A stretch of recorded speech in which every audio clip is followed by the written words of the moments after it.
the flood control project done in the city of Manila. Bumaha ng pondo sa Maynila, bumaha pa rin sa Maynila.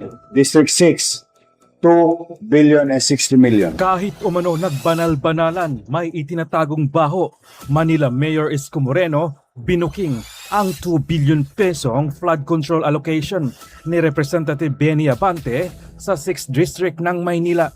Mariing kinesyon ni Manila Mayor Isko Moreno hinggil sa tinatayang 2 billion pesong pondo na inilaan para sa flood control project sa 6th District ng Maynila na kinakatawan ni Representative Benny Abante Jr. Tinuligsan ni Moreno kung bakit patuloy pa ring nakakaranas ng pagbaha ang mga residente kahit pa bilyon-bilyong piso ang inilaan ng pamahalaan para sa flood control infrastructure sa lungsod mula 2022 hanggang 2025.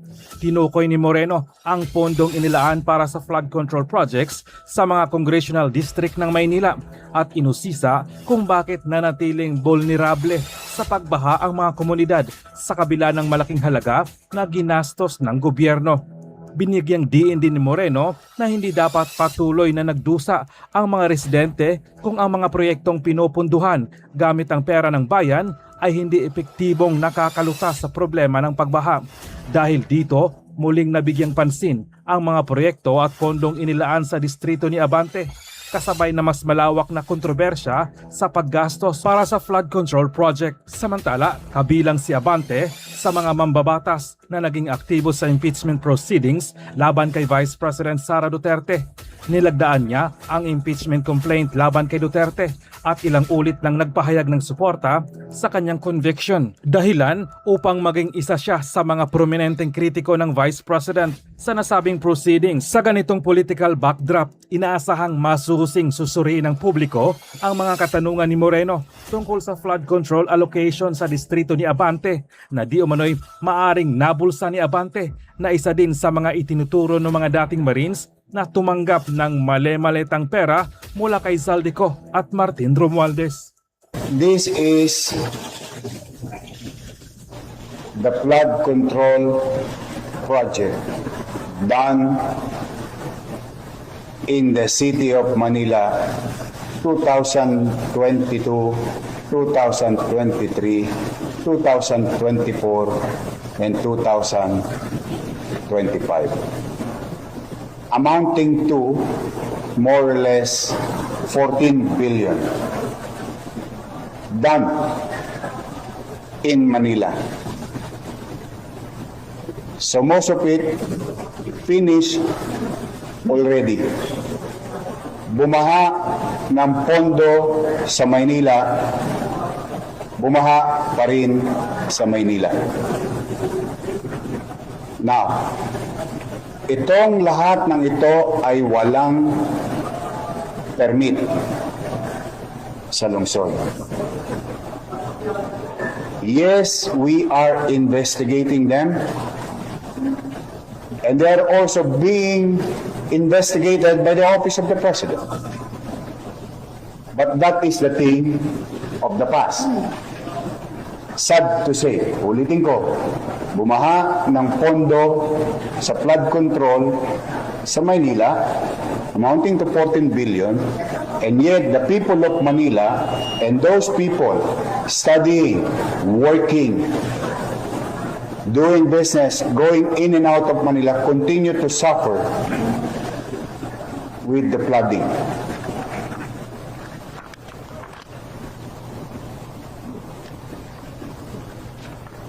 Gusto niyo malaman per district? Per district?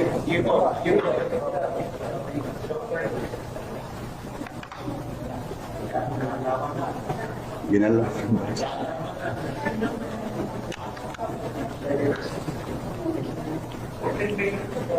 District 1, 3.4 billion. District 2, 2 billion and 59 million. District 3, 4.2 billion. District 4, 1.3 billion. District 5, 1.1 billion. District 6, 2 billion and 60 million. Total of 14 billion 313 million 132,309 pesos and 12 centavos from project allocation for the year 2022, 2023, 2024, and 2025. At malamang sa hindi, kulang pa yan. Kasi ang lahat ng ito ay kinuha lang namin sa website ng Pangulo.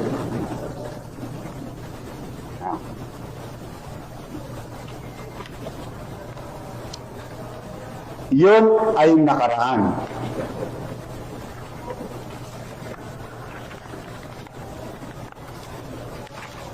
Ngayon may bago pa. 112 new ongoing projects without permit, without paying regulatory fees for the local government of Manila. Particularly contractor's tax.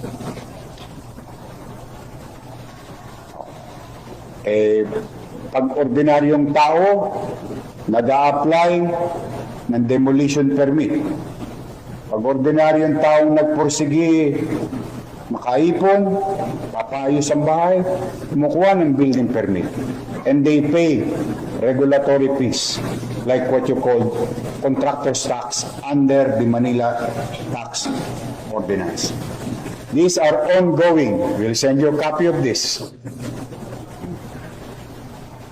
And yung mga binanggit ni Pangulo na mga kumpanyang paborito, nandito rin. Kayo na ang humusga. Konti-konti lang po ito. Random. 145 million, 97 million, 140 million, 94 million, 80 million, 142 million, 141 million. Kadikit-dikit pa yung numero. 141 million. GLC ulit. Ang daming GLC. 141 million, 94 million, 94 million, 140 million, 142 million. Mukhang paborito nila yung 140 million. Kasi tinitingnan ko lang naman random lang. So this is ongoing. And we continue to investigate. Now, hopefully, after today, they will learn a very good lesson. As I have said before, again and again, welcome kayong magnegosyo sa Maynila. We welcome development in Manila, immaterial of political color, as long as you follow simple procedure. Ang masakit yung pagka-ordinaryong tao, hirap na hirap kumuha ng permit sa Maynila o sa local government. Pero pagka malalaking kumpanya, parang binabaliwala nila ang pamalang. So, we are investigating that. Yes, Sian. Last question from me. Sure. So, right now, tanong po, Yorme, sino ang Pilipinong dapat sisihin sa pagbaha sa Maynila? Well, as far as ayokong pangunahan ng Pangulo sa investigasyon na ginagawa. I think they have more resources to tell the people who is liable or not, who've done projects properly o baka meron ding guni-guni. If I may borrow the words of the President. No? But first things first, yung para muna sa aming mga taga-Maynila. Mauna muna ang taong bayan. Nagagamit ang building na iyon sa pangaraw-araw na pamumuhay ng komunidad sa Santa Cruz. Biglang nawala, napagkaitan ang mga taga Maynila. That is my obligation. Hopefully, someday, somehow, magkaalaman din kung sino ang mga taong may kapabayaan. For now, it's very clear from your city government of Manila that there is liability on the part of the contractor. There are hundreds more, or a little over and under 100 contractors I don't think that doing they will have that infrastructure projects capability. from the national government. Of course, we'll go after them. The same banana. Unless they follow the local government code, provision of it, and other existing laws, like the National Building Code, and other ordinances, local laws of the City of Manila. Now, gusto ba namin silang sampahan lang ng kaso? Hindi po. Kaya lang, parang gusto nilang parang siguro nasanay silang walang umahabol sa kanila. Ngayon, I think they should learn their lesson very well. Welcome silang kumuha ng permiso sa Maynila at magbayad ng obligasyon sa siyudad ng Maynila. We will welcome them, each and every one of them, if they follow procedures. We recommend that cases be filed under Section 6, Crimes Against Humanity, under the International Humanitarian Law, Republic Act 9851, against former President Rodrigo Roa Duterte, Senator Ronald Bato de la Rosa, former PNP Chief Oscar David Albayalde, and former PNP Chief Dibol Sinas, among others. It shall be measured to you again. Kung iniisip po natin na magagawa mo ang gusto mong gawin, na hindi mo sinusunod ang saligang batas, dahil nasa kapangyarihan ka, nais kong sabihin, Mr. Speaker, na matatapos din ang mga bagay na yan at ikaw ay hatulan ng taong bayan. Ito pong House of Representatives ay ang bahay po ng taong bayan. Sapagkat tayong lahat ay inelect ng taong bayan upang tayo ay magbusisi ng lahat ng katiwalaang nangyayari sa ating pamahalaan. I consider this a divine blessing to be able to rise today as the chair of the House Committee on Human Rights and co-chair of the Quad Committee to share the initial findings and recommendations of our inquiry, particularly into the extrajudicial killings that occurred during the previous administration's war on drugs.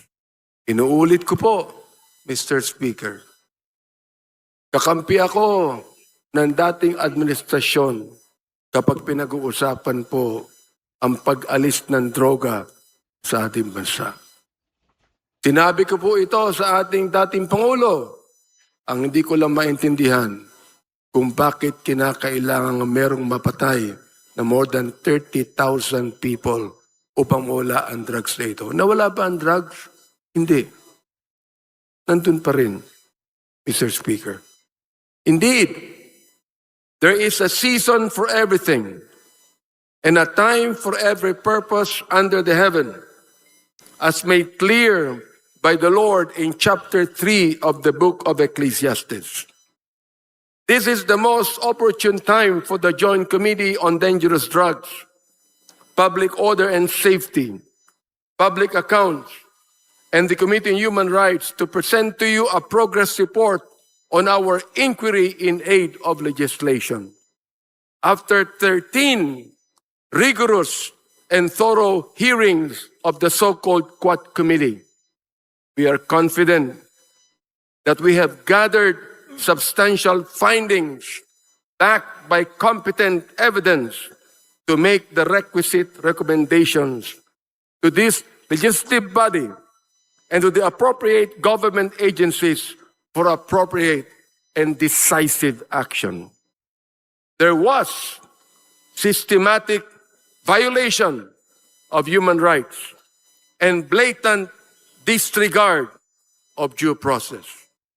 The deep probe into the extrajudicial killings, or AGKs, that occurred during the administration of former President Rodrigo Roa Duterte's war on drugs yielded a far deeper tragedy into the lives of the Filipino people rather than the protection and preservation thereof that it was heralded to accomplish. The numbers, Mr. Speaker and my dear colleagues, speak the scary truth. According to data from the Philippine National Police from July 1, 2016 to June 30 of 2022, 7,640 individuals were killed in official police operations. Of these documented deaths, 7,173 were drug pushers, 440 were drug users that should have been rehabilitated, not killed, and only 21 were drug lords. Mr. Speaker, from as far back as May 15, 2024, when my committee started digging into the EJ case, we had been presented with multiple reports indicating that there had been massive nationwide drug-related killings within the period July 2016 to June 2022. The killings were classified either as police operations or perpetrated by unknown perpetrators, which is no different from the Sinaloa type of killings in Latin America, which were notorious at the time, the drug cartel in Latin America. The 2017 year-end accomplishment report of the Duterte administration highlighted as key accomplishments, my dear Speaker, the deaths of 3,967 drug personalities and 16,355 homicide cases under investigation as of 30 September 2017. The PNP reported that there was a total of 7,640 illegal drug suspects who died in police operations, 2,053 of which were recorded in the first 6 months of the Duterte presidency from July to December 2016. No less than the United Nations Office of the High Commissioner for Human Rights noted that there were at least 8,663 drug-related killings as of February of 2019, while academic research, the HUS project of the Third World Studies, University of the Philippines, gathered around 5,348 recorded